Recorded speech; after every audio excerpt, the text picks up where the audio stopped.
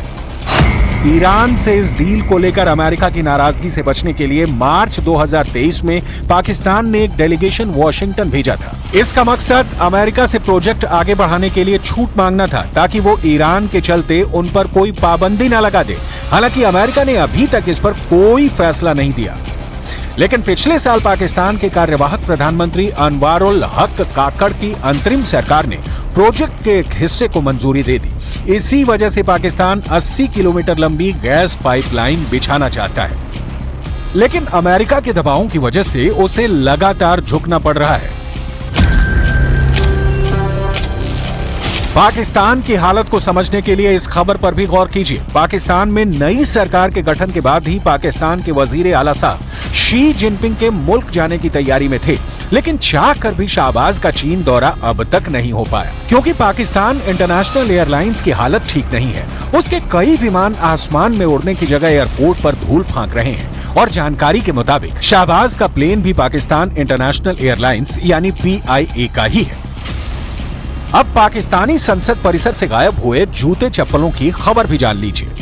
संसद में हुई ऐसी घटना पर स्पीकर ने जांच के आदेश दिए हैं। संयुक्त सचिव प्रशासन और सार्जेंट एट आर्म्स स्तर के अधिकारियों को घटना की जांच करने का काम सौंपा गया है और CCTV फुटेज की निगरानी के माध्यम से अपराधियों की पहचान करने के प्रयास जारी है।